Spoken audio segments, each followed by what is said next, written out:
அதெல்லாம் விட்டுலாம். பெருநகர சென்னை மாநகராட்சி நிர்வாகம் மிக சிறப்பாக செய்து வருகிறது.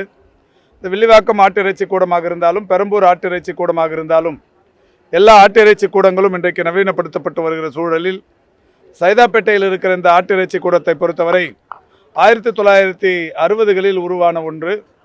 மிக பழமையான இந்த ஆட்டிறைச்சி கூடம் மாண்புமிகு தமிழ்நாட்டின் முதலமைச்சர்கள் துணை முதலமைச்சராக இருந்தபோது 2006இல் ஒரு 9 கோடி ரூபாய் செலவில் அன்றைக்கு மிகப்பெரிய அளவில் ஒரு நவீனப்படுத்தப்பட்ட ISO தரச் சான்றிதழுடன் கூடிய ஒரு ஆட்டிறைச்சி கூடமாக அன்றைக்கு மாற்றப்பட்டது.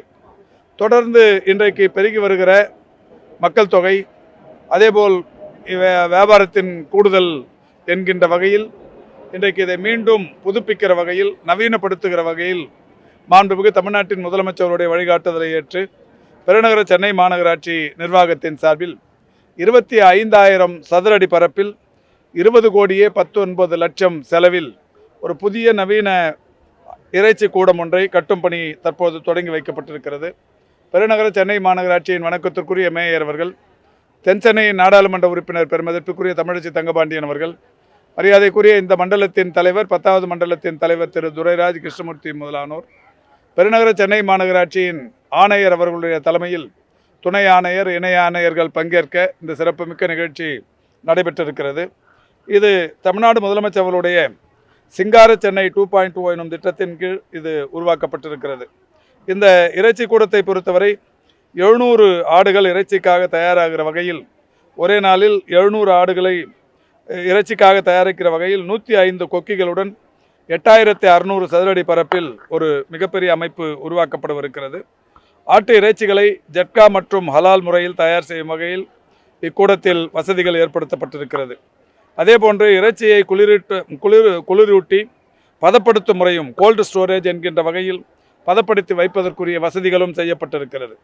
பொதுவாக சிறு வியாபாரிகள் தங்களுடைய மீதமான இறைச்சியை இங்கே பதப்படுத்திக் கொள்வதற்குள்ள வாய்ப்பும் ஏற்படுத்தப்பட்டிருக்கிறது. ஒரு 16 ரீட்டைல் ஷாப்ஸ் என்கின்ற வகையில் 16 சிறு வணிக கடைகளும் இங்கே கட்டப்படவிருக்கிறது. இறைச்சிகளை விநியோகம் செய்வதற்கு ஏதுவாக இங்கே ஏற்கனவே வியாபாரம் செய்கிற அந்த மக்களுக்கு வசதியாக இந்த 16 கடைகள் இங்கே வரவிருக்கிறது. அது மட்டுமல்லாது இங்கே வெளியேறுகிற அசுத்த நீர், அந்த அசுத்த நீரை 7KLD எஃப்ளூயன்ட் ட்ரீட்மெண்ட் பிளான்ட் ஒன்று அமைக்கப்பட்டு அதன் மூலம் அந்த அசுத்த நீர் சுத்திகரிக்கப்படுகிற அந்த வாய்ப்பும் ஏற்படுத்தப்படுகிறது. அதோடு மட்டுமல்லாது ஒரு 7000 லிட்டர் கொள்ளளவுடன் கூடிய உயர்மட்ட தண்ணீர் தொட்டி ஒன்றும் அமைக்கப்படவிருக்கிறது. தினந்தோறும் இந்த ஆடுகளை சுத்தப்படுத்துவது, இந்த கூடத்தை சுத்தப்படுத்துவது என்கின்ற வகையில் இந்த 7000 லிட்டர் கொள்ளளவுடன் கூடிய உயர்மட்ட தண்ணீர் தொட்டி ஒன்றும் இங்கே அமைக்கப்படவிருக்கிறது.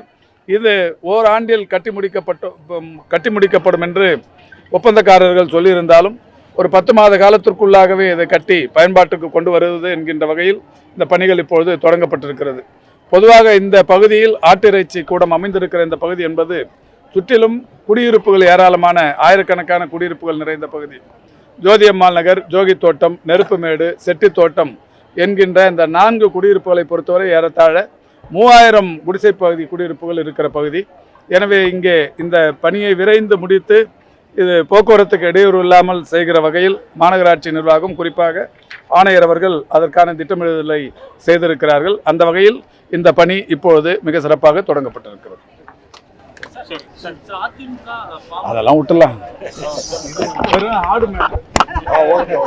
செய்திகளை உடனுக்குடன் தெரிந்து கொள்ள கீழ்கண்ட கேபிள் மற்றும் DTH நெட்வொர்க்குகளில் எம்நாடு செய்தி தொலைக்காட்சியை காணுங்கள்.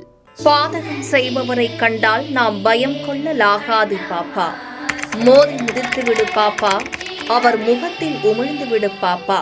அண்மை செய்திகளை உடனுக்குடன் தெரிந்து கொள்ள இணைந்திருங்கள் எம்நாடு தொலைக்காட்சியுடன்.